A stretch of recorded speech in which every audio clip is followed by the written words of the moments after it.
A graça e a paz do nosso Senhor e Salvador Jesus Cristo seja com todos os irmãos. Eu quero meditar na palavra do Senhor com os irmãos, no texto que se encontra no capítulo 8 da carta de Paulo aos Romanos, dos versículos 12 ao versículo 17. Romanos 8, do 12 ao 17. Nos diz assim a palavra do Senhor nosso Deus. Assim, pois, irmãos, somos devedores não à carne, como se constrangidos a viver segundo a carne. Porque se viverdes segundo a carne, caminhais para a morte.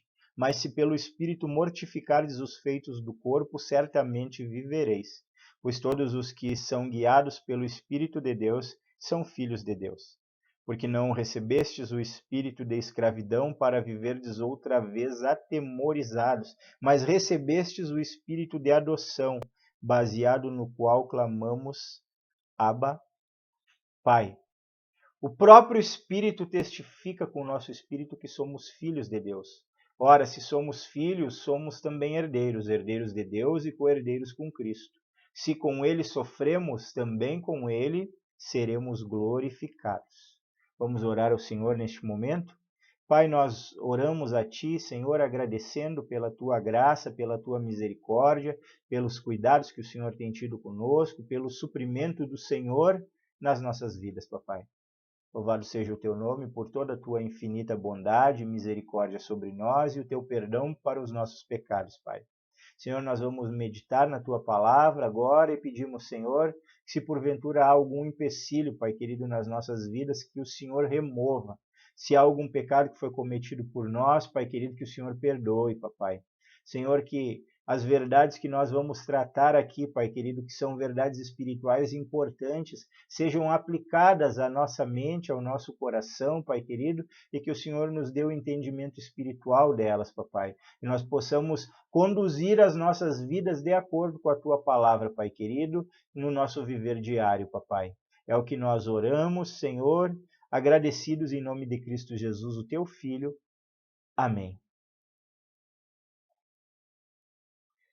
Que tipo de relacionamento temos com Deus a partir do momento da nossa salvação? Que segurança nós podemos ter em relação à nossa salvação e ao trato de Deus para conosco? Deus projetou o mundo que criou e as Escrituras elas nos mostram que dentre os homens que Deus criou, em sua soberania ele escolheu alguns para serem adotados como filhos por meio da salvação. Lá em João, no Evangelho de João, no capítulo 1, dos versículos 11 ao 12, o texto nos diz assim: Veio para o que era seu e os seus não o receberam. Mas a todos quantos o receberam, deu-lhes o poder de serem feitos filhos de Deus, a saber, aos que creem no seu nome. O apóstolo Paulo, escrevendo aos Romanos, fala um pouco a respeito desta adoção, que é um dos aspectos da salvação e um dos privilégios dos filhos de Deus. Nós fomos reconciliados com Deus por meio do sacrifício de Cristo, tornados membros de sua família e habitados pelo seu Espírito Santo. E Paulo nos exorta, por meio do texto, a vivermos como tais, a exercendo as nossas responsabilidades como filhos e usufruindo dos nossos benefícios. Vejamos as implicações que esta mensagem traz para as nossas vidas, irmãos. Em primeiro lugar, qual é a responsabilidade dos que são filhos? Nos versículos 12 e 13 do texto que nós fizemos leitura está escrito assim: Assim, pois, irmãos, somos devedores não à carne, como se constrangidos a viver segundo a carne. Por se viverdes segundo a carne, caminhais para a morte. Mas se pelo Espírito mortificardes os feitos do corpo, certamente vivereis. As afirmações do apóstolo Paulo, meus irmãos, nos versos 12 e 13 desta passagem, elas têm relação com o contexto anterior, lá do início do capítulo 8. No versículo 1 do capítulo 8, Paulo vai dizer que já não há nenhuma condenação para os que estão em Cristo Jesus. E Paulo ele trata aqui da salvação dos eleitos, afirmando que não há condenação. E Paulo ele faz uma comparação entre a lei do Espírito da vida e a lei do pecado e da morte. Isso está nos primeiros 4 versículos do capítulo 8.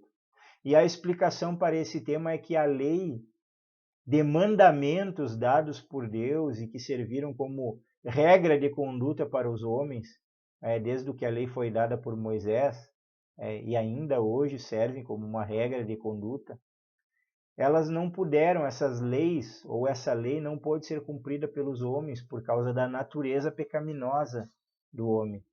O homem ele nunca foi capaz de cumprir toda a lei. Mas a lei do Espírito da vida nos livrou da lei do pecado e da morte. E o que isso significa dizer? Significa dizer que Cristo, ele veio, ele se fez carne e ele cumpriu a lei como homem no nosso lugar, a lei que nós não podíamos cumprir, para ser o nosso representante e substituto perante Deus. E agora, irmãos, aqueles que foram salvos pela graça e estão em Cristo, eles receberam uma nova lei em seus corpos, que é a lei do Espírito da vida, que significa afirmar que a nossa inclinação como cristãos já não deve ser para as coisas da velha natureza pecaminosa, mas para as coisas espirituais. E o Espírito Santo está habitando em nós para permitir que isso aconteça. Por causa do que Paulo disse antes, é que agora no verso 12, ele afirma que não somos devedores à carne, como se fôssemos obrigados a viver de acordo com a carne.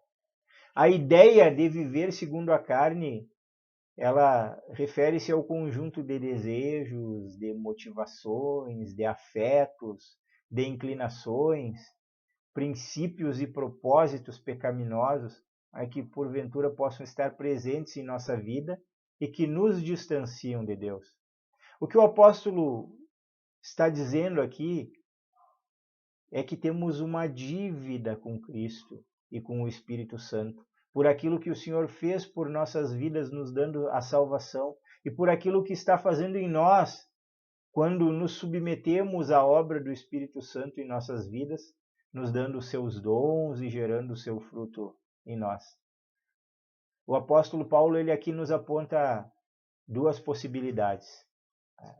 Paulo fala de uma vida fácil, que não exige nenhuma disciplina, e que para vivê-la basta que as pessoas cedam aos desejos da natureza humana, às inclinações naturais da carne, desejos ou práticas sexuais ilícitas, idolatrias, problemas de relacionamentos, alimentação desregrada. O problema é que a suposta vida fácil, ela mata aqueles que a vivem no dia a dia, porque distancia as pessoas de Deus, impede que as pessoas vivam a vida abundante para a qual os filhos de Deus foram destinados. É como o texto diz, uma caminhada para a morte.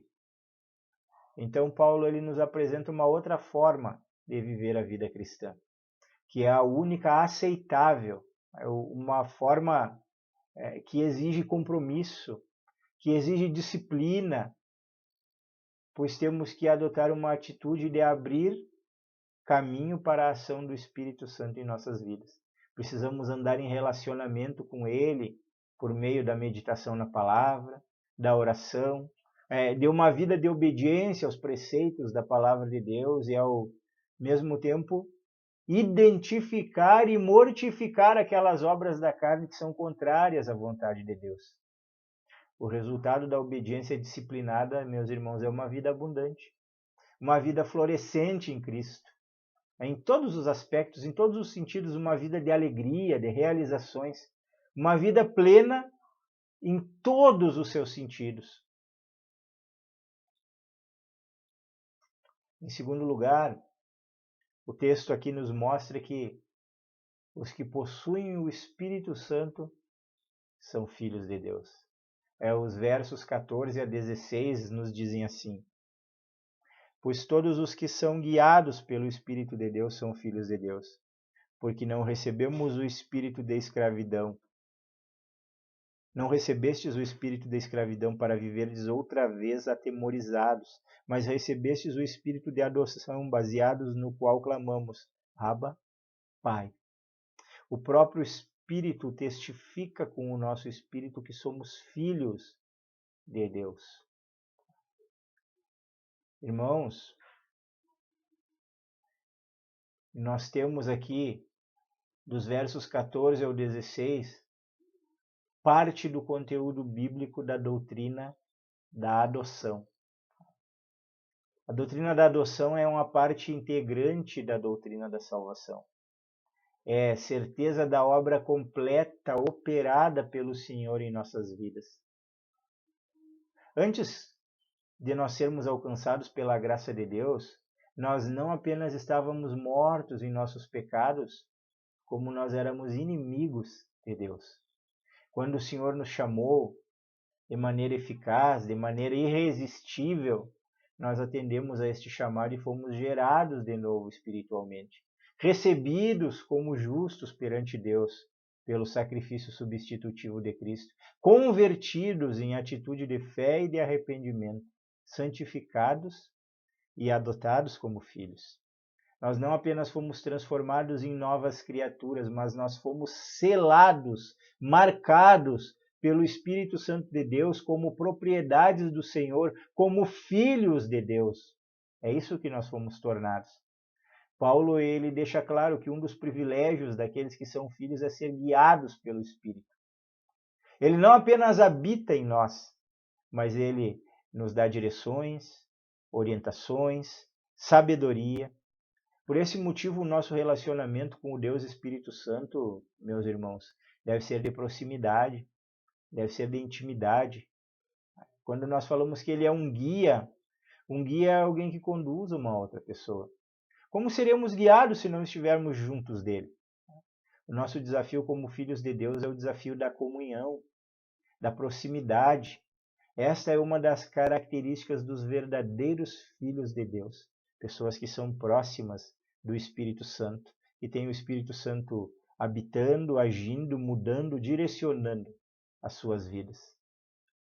Paulo ele diz que não recebemos o espírito de escravidão. Não é? O termo espírito aqui não se refere ao Espírito Santo, mas ele pode ser entendido como uma disposição ou um estado mental. É a disposição da nossa mente, é o estado em que a nossa mente se encontra. Esse estado mental gerado em nós pela obra do Espírito Santo, o texto diz que não é de escravidão, não é de temor, não é de derrotismo. Já não devemos mais viver como se fôssemos escravos do pecado, ou do diabo, ou de práticas pecaminosas que tínhamos antes. Paulo afirma que a disposição que recebemos é um espírito de adoção. Essa é a nossa mente agora, essa é a mente do cristão, daquele que foi adotado como filho de Deus. Agora nós temos as responsabilidades e os privilégios de um filho. E em todos os momentos da nossa vida, nós temos o direito de clamar a Ele como filhos, certos de que Ele nos ouvirá. Irmãos, muito mais do que uma disposição ou estado mental, Paulo ele nos esclarece que o Espírito age em nosso espírito, nos dando a certeza, a convicção da filiação. Não somos órfãos, não somos bastardos, não somos amigos de Deus ou alguma coisa assim distante. Nós temos um Pai Celestial que neste momento ele está cuidando de nós e agindo em nossas vidas para nos tornar semelhantes ao nosso irmão mais velho, Jesus Cristo. E os verdadeiros filhos de Deus, eles não têm dúvida disso, mas eles assumem a responsabilidade de ser filhos e viver suas vidas com gratidão e submissão filial para com o seu Deus.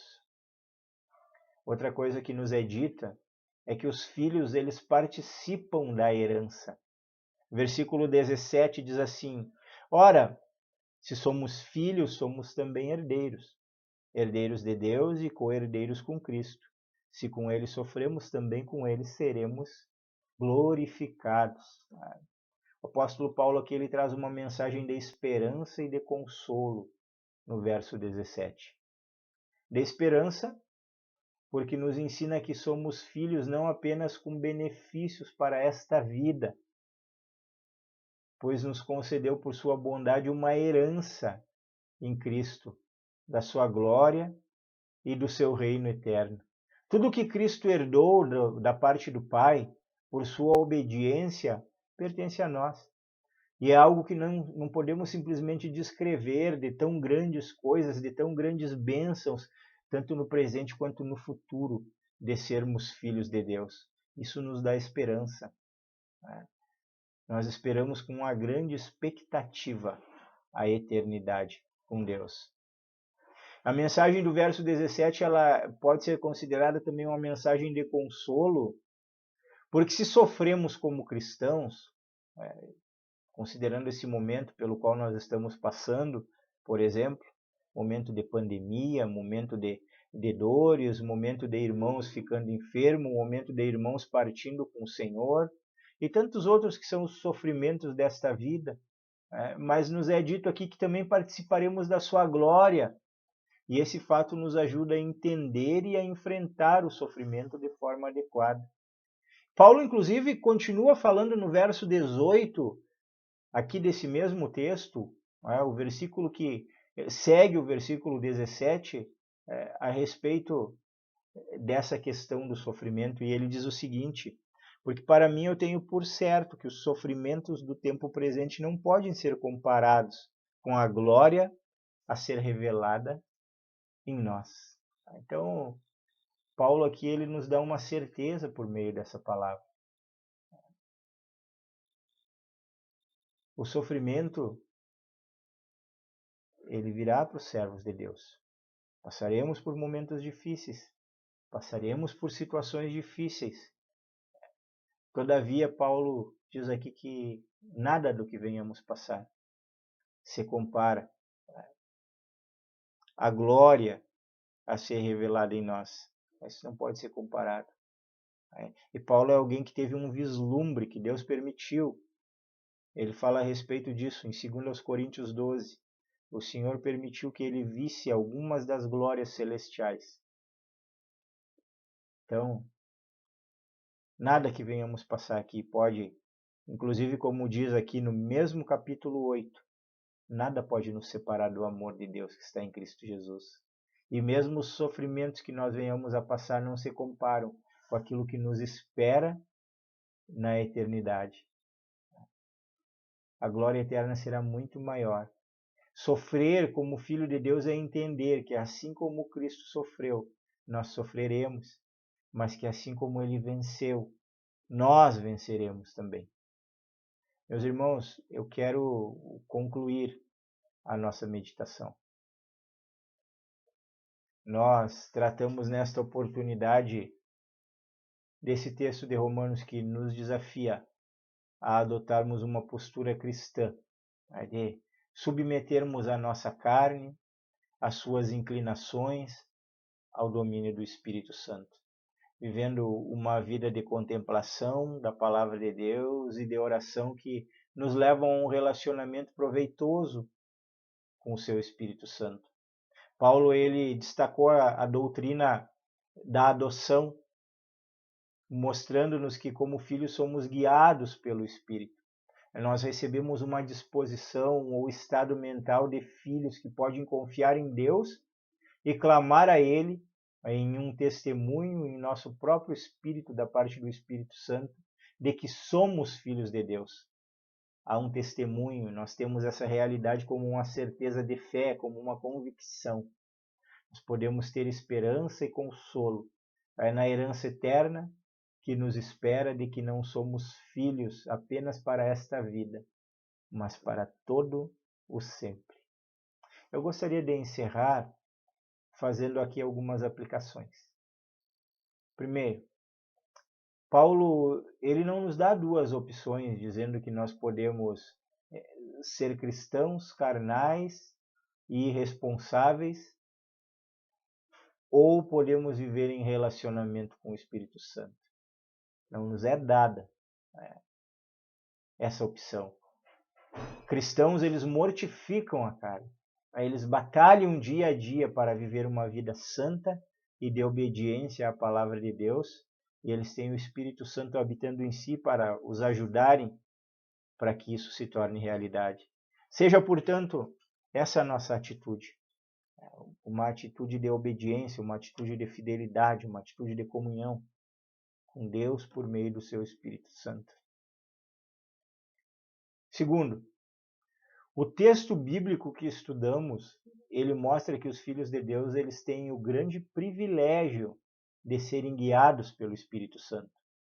E é isso que Deus faz por nós. E isso é segurança para as nossas vidas, pois temos o Criador de todas as coisas, meus irmãos, o ser mais sábio do universo como nosso guia e orientador, se nós nos submetermos a Ele e nos deixarmos por Ele ser guiado.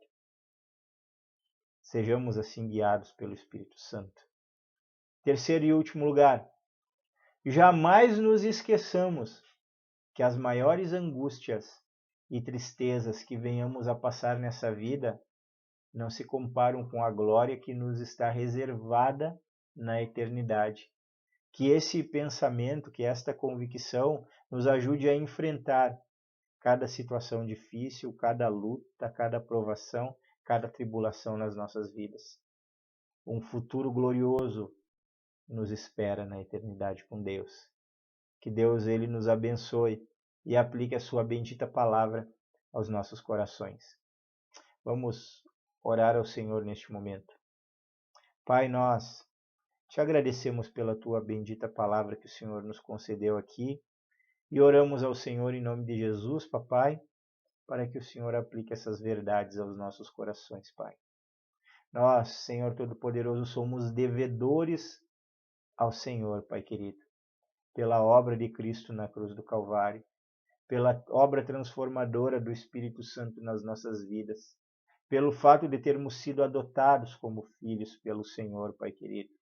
Nós somos devedores para viver de acordo com o Espírito Santo, com a sua orientação, com o seu direcionamento, papai. Nós louvamos o teu nome, Senhor Todo-Poderoso, porque o que aconteceu conosco, Senhor, não foi uma simples resolução das nossas mentes, mas foi uma obra poderosa do Senhor. Uma transformação, Pai querido, que tem aplicado às nossas vidas, às nossas mentes, uma disposição de filhos, Pai querido.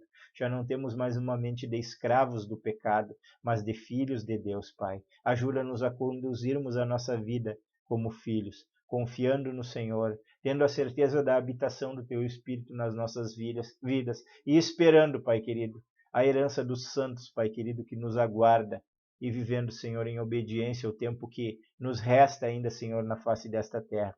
Abençoa-nos para que vivamos assim, em fidelidade, em obediência, Pai querido, andando em todos os Teus caminhos, Pai querido, sendo instrumentos na vida dos nossos irmãos e daqueles que ainda não foram alcançados pela Tua graça. Eu oro, Pai querido, para que o Senhor nos livre como povo Teu, Pai querido, deste vírus mortal, Senhor, que está, Senhor, vitimando tantas pessoas, Pai.